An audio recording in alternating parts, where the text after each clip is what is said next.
Oi gente, tudo bem?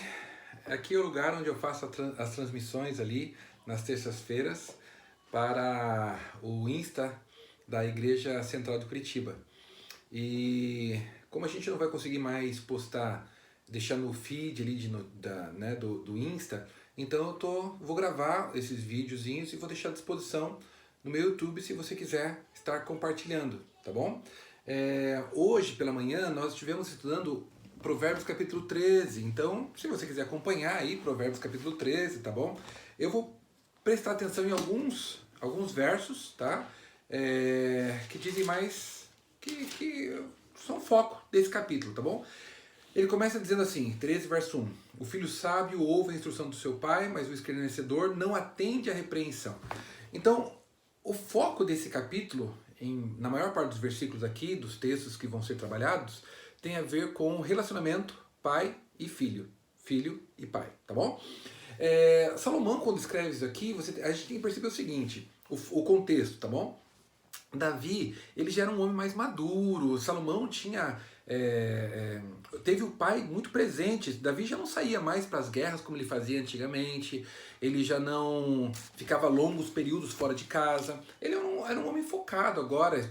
Estava recebendo, né, aí a visão de Deus de como deveria ser o templo. Estava focado em honrar o nome de Deus através daquela construção, de reunir recursos para que Salomão pudesse estar construindo. Então Davi teve uma preocupação em ensinar Salomão realmente assim os detalhes do templo e como ele deveria estar realizando tudo aquilo. E eu tenho certeza que pela experiência que Davi passou e tudo mais, a tristeza pela qual ele passou, tudo isso fez com que Davi ele percebesse mais a necessidade de cuidar dos seus filhos. Quando a gente para analisar a questão desses dois pontos, né, filho e pai, no livro de Provérbios, a gente presta atenção que somente 3 vezes aparece referência a pai no livro de Provérbios.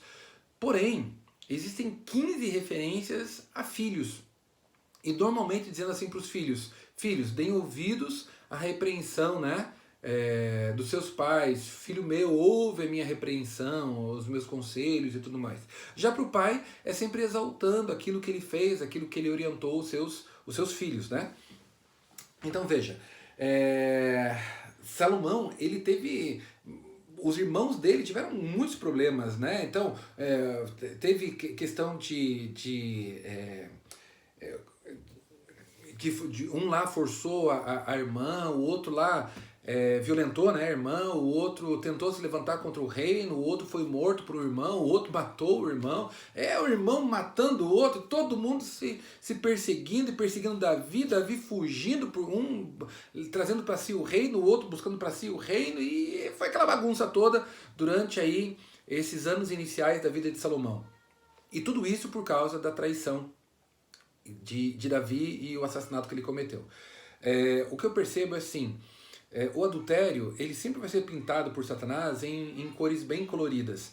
Só que na verdade o seu resultado sempre vai ser ruim, sempre vai ser mal, sempre vai ter, o adultério ele deixa marcas não apenas no casamento, mas também na família, porque os filhos se sentem traídos também, a família se sente traída, né?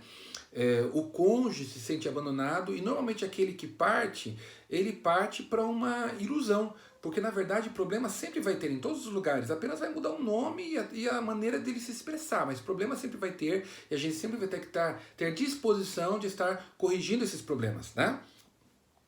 Então, Provérbios, então ele foca nessa questão. E quando ele chega no verso 24, diz assim, olha, o que retém a vara aborrece seu filho, mas o que o ama cedo disciplina. Esse cedo não é em idade, tá bom? Apesar da gente começar sim cedo, em idade, estar essa necessidade da orientação. Mas esse cedo aqui tem a ver com diligência em levantar cedo. Ou seja, não é apenas na primeira infância que a gente tem que educar os filhos em relação ao caráter. Na adolescência também, na juventude também. Ensinando-os a levantarem cedo para também ajudarem em casa, serem operosos, terem um trabalho, algo que realmente assim faça bem para eles.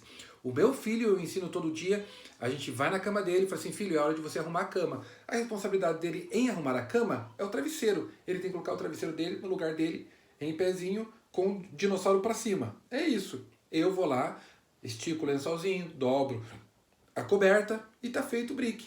Mas ele tem uma responsabilidade. Não permita que seu filho passe horas, dias e atrás de dias sem fazer nada.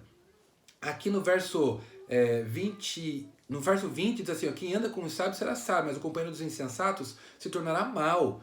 Ou seja, se o seu filho ele tem esse hábito de não fazer nada, ele não vai conseguir desenvolver o caráter. E se ele tem, e veja, pai, o conselho que ele está dando aqui no verso 20 é o seguinte, pais, também preste atenção no tipo de amizade que seus filhos estão tendo.